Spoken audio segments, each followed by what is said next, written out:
Yon, kamusta? Alam niyo na kung sino to, Marco daw. At tara, samahan niyo ako sa panibagong araw natin ngayon. Let's go!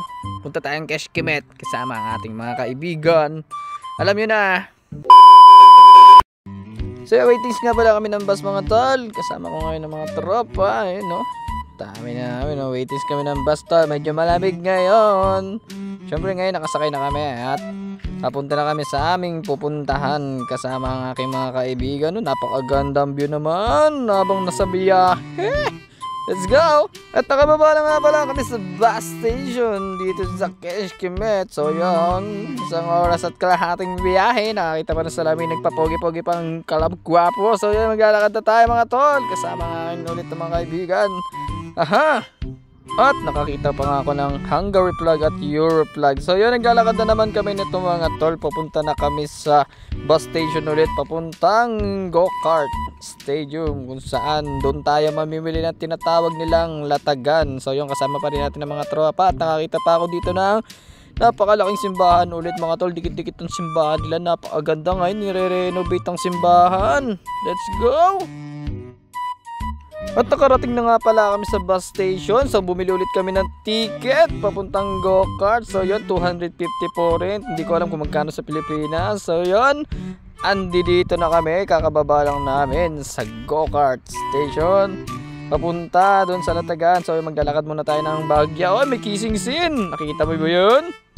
At syempre maglalakad pa tayo ng kaunti papasok doon sa ating paroroonan. Ang tinatawag nilang black market kung sakali ay latagan. So yun, nandito lahat ng mga binibenta. So yun, nandito na kami. Nakakita kami ng mga noodles or mga chocolate. Syempre naglakad-lakad kami. Nakakita kami ng mga damit, tools. Yan, may mga lumang relo pa mga tol. Yan, lumang relo. So yun, nakakita kami ng mga gadgets, cellphone at etc. Yan, mga pang-ahit, mga tol, speaker. Siyempre hindi mawawala ang mga tools ulit, no?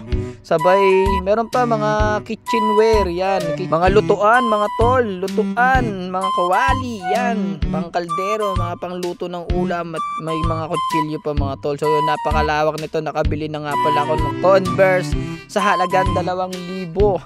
2004 rin, di ko alam kung magkano sa Pilipinas. So yun, mga lumang painting. At waitings na nga pala tayo ng bus dito mga tol, papunta dun sa unang binabaan natin. So yun, nakabili nga pala ako ng Converse saka power bank.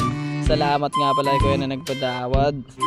So yun, nandito nga pala tayo sa mall sa tinatawag nilang Malom dito sa Keshkimet. Siyempre, ano bang gagawin natin dito? Maggagala lang naman.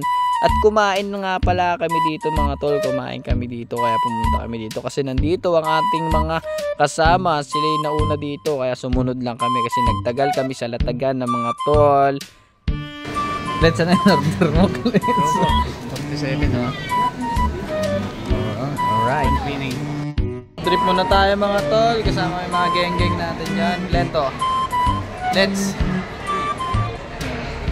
kasama kami mga geng-geng yan. Geng-geng. Yan, food trip muna tayo mga tol. Let's go.